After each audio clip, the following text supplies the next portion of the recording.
If you have an idea for a perfect product and you're trying to figure out how to get it to market, then this discussion will really benefit you. We're happy today to talk with Mike Vahey, entrepreneur and inventor. Thanks for talking with us today, Mike. Absolutely. Thank you for having me, Cheryl. You have invented 3 products. Here we have behind us the Travel Halo, Beach Gladiator, and Comfy Mask. Let's start by talking about how you came up with these ideas. Well, each idea that I've come up with and come to market with has come out of a personal need for me. So, for instance, the Travel Halo, I travel quite a bit, and those neck pillows really never did it for me. So, one time when I was actually in a car traveling, my head kept rolling side to side on the headrest. And so I took off my socks and I balled them up. I know, icky. But I put my socks on each side of my head, and it stopped the head from rolling side to side. So when I got home, I took some duct tape and those socks, and that was the onset of that idea, which has eventually become a patent and is now in airports and luggage stores around the US and actually around the world.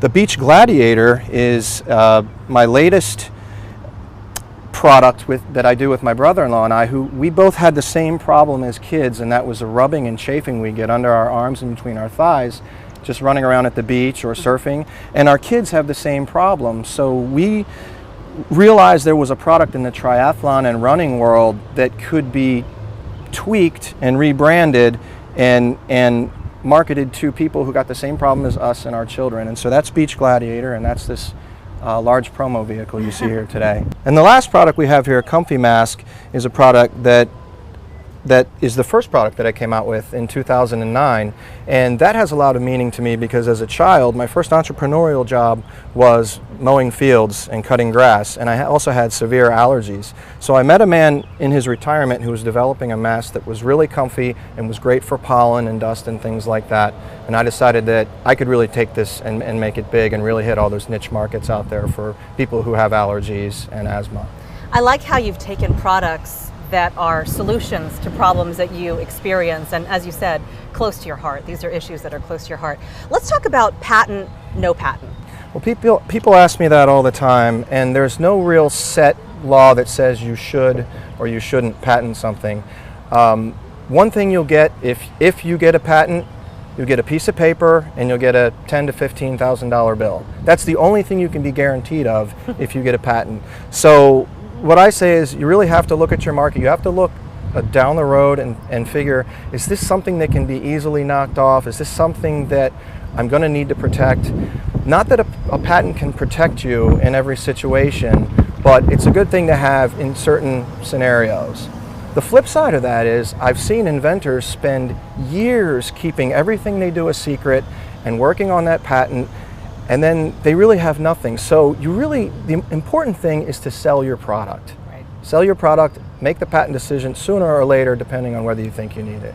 So speaking about getting your product to market, how did it go from the idea in your head, the problem that you were trying to solve, to the prototype? That's the hard part, and you really want to make sure before you dump all your resources and all your passion into something that you test it.